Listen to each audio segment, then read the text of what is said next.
Hello to you and welcome to Campaign Chronicles, France 24's regular countdown to the presidential election. With 6 weeks to go, the contenders are in the ring and the gloves, well, they're well and truly off. Coming up in the show this week, Sarkozy goes all in to turn around his poll deficit, but the big question, is it enough?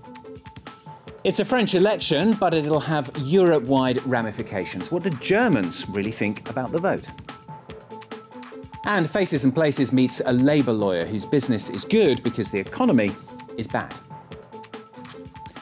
So Nicolas Sarkozy trying to fight back and make some inroads in the polls. But this week he's admitted that if he loses the presidential election, he's not going to hang around. If the people no longer have confidence in me, do you really believe that I should continue in politics? The answer is no. In life, one must be committed, to commit himself fully and totally.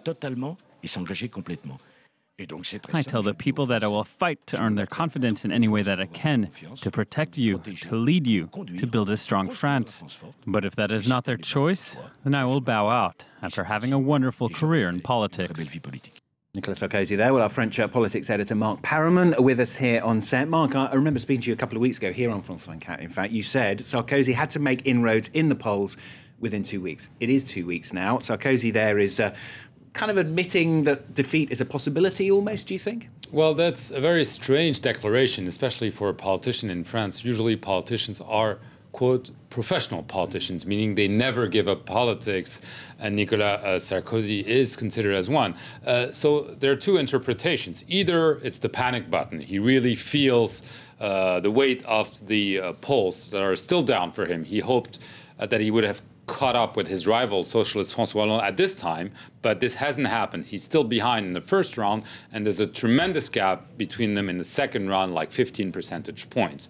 And so his supporters are saying, well, if he's considering life after politics, it means that he's already figured out that he will lose. The other interpretation, and it's probably the right one, is Nicolas Sarkozy is trying to show a more human face, that he's not a political addict, that he's not the president of the rich people, that he also did last week admitted making mistakes, some missteps. He's said to be writing a book of confessions, and so he's trying to make it very personal and trying to tell the French, you know, I'm here to serve you, and, you know, if you don't want me, I will go, but trust me, I'll be there. He has a major, maybe the biggest rally of his campaign this Sunday near Paris. He's making proposals right and left on every issue. So clearly, he's not indicating that he's already lost, but he's trying to focalize people on him because his rival has been very good at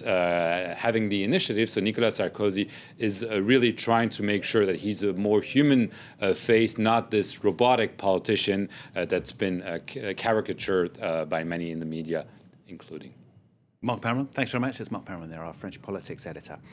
Well, next we're going to take a look at the French election from a foreign perspective. Some might say it's never been more European. Of course, we've had Angela Merkel lending her support to Nicolas Sarkozy, and she's even been accused of leading a coalition of European conservatives to snub François Hollande. Well, with us now from Berlin, our correspondent Jessica Saltz. Firstly, Jessica, I gather Angela Merkel's favouritism of Sarkozy's led to some problems at home, in fact. Absolutely. Voices of concern and worry over this coming out almost daily from German parliamentarians.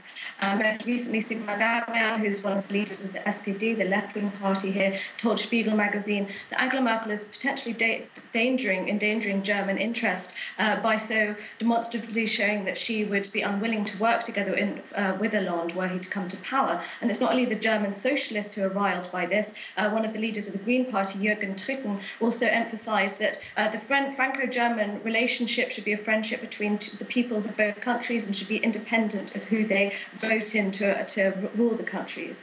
And also Merkel's own coalition government has concerned about her snubbing of Hollande and staunch support of Sarkozy. Guido Westerwelle, who's the foreign minister and a Liberal Party member, has reiterated constantly over recent weeks that the German government is not a French political party. It has no place in French politics and shouldn't be meddling. I think his words certainly echoing what many of the French socialists are feeling right now. So, Jessica, if Nicolas Sarkozy does go, where does it leave Merkel with Hollande? Because she's going to have to work with him, isn't she? Absolutely, and many here are worried that Angela Merkel is playing a very dangerous game by so publicly snubbing Hollande. And the German government here had to do some serious damage control earlier in the week to negate claims made by Der Spiegel magazine that she's actually working hard to try and convince other conservative European leaders to turn their back on the socialist candidate. But of course, she will have to work with him if he comes to power. And I think this just goes to show how desperate she is to keep Sarkozy in power. This is, of course, the man with whom she's worked together over the last couple of years, and has alongside her for ideas of austerity across Europe and to introduce this fiscal pact within Europe. We know Hollande has been quite vocal, saying that he would challenge Merkel's fiscal pact were he to come to power. He is against, for example, the debt breaks that she wants to impose on countries who don't keep their fiscal houses in order, and he would also like to see Euro bonds introduced, which would see a pooling of Eurozone debt, which we know is something that the German Chancellor is absolutely dead against. So certainly she would have a very hard time working with Hollande were he to come to power, and this explains why, of course, she is standing right shoulder to shoulder against Sarkozy on his re-election campaign. Jessica, thanks very much. Jessica Saltzer, our correspondent in Berlin. Now then, let's take a look at the news in brief from the campaign trail.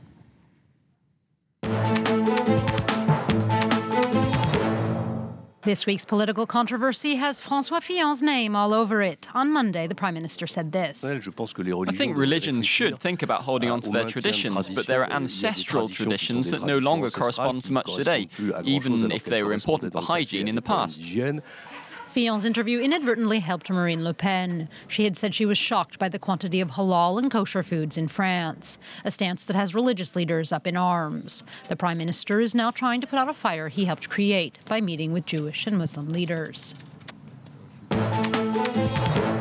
The Loup-Ouvrier's Nathalie Arthaud is the first official candidate of the election. She handed in her 521 signatures to the French Constitutional Council. Right behind, the Socialist Party's Jacques Cheminade handed in 538. The other candidates have until March 16th.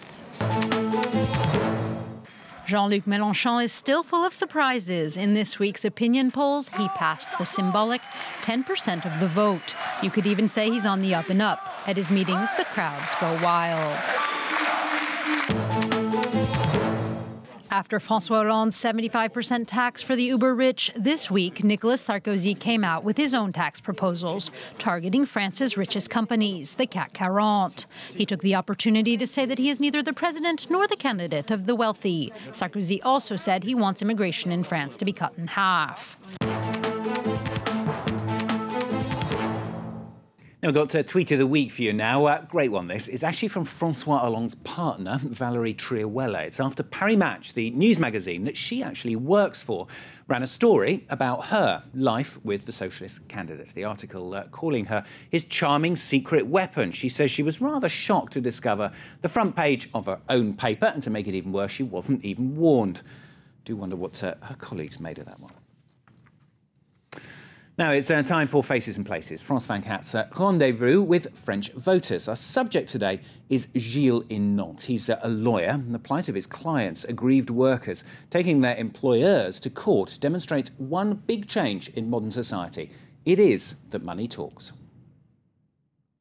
Gilles Renaud is preparing to defend a client. He's been a lawyer for 23 years and believes legal help in France is becoming inaccessible. He says recent legal reforms don't conform with the mission to provide a public service. First of all, I think the judicial reform deprived a lot of people access to a local court. And then recently there was an announcement that people have to pay 35 euros for legal assistance to defend their rights. That to me is an obstacle to justice, which should be a public service, free and accessible to all. Dis donc, j'ai vu que les dates des collégiales, c'était à partir de septembre. Specialising in employment law, Gilles usually acts for people accusing former employers of unfair dismissal. He's an increasing number of high-flying executives on his books. Gilles has noticed deteriorating conditions in every workplace, often because of a new type of management that's increasingly motivated by profit. The loss of human contact in the workplace is deeply worrying. People are under more and more pressure. They end up with their spirits broken and sometimes force their subordinates to endure the same pressure that they're dealing with, which creates a whole atmosphere of suffering. Gilles lives in this converted church. He knows he's lucky to have above-average living conditions. He works closely with organisations that help homeless or unemployed people to get on their feet, and he's seen how public spending cuts are taking their toll. What scares me is the financial situation of some companies I'm working with now. It might be useful to evaluate the efficiency of some staff members, but the feeling you get now is that these evaluations are done indiscriminately. The aim might be to cut costs, but it might be better to make more targeted savings.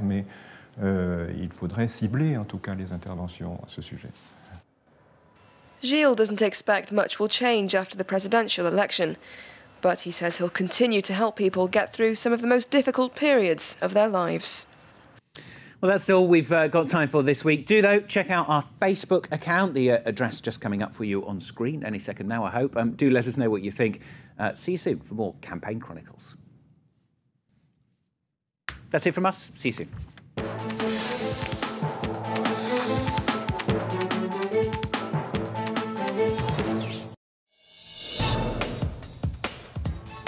Join us in Marseille as we're confronting brain surgery with eyes wide open. We're visiting a hospital that not only wakes up patients, but talks to them in the middle of the operation. Don't miss Health, today, 4:40 p.m. Paris time on France 24.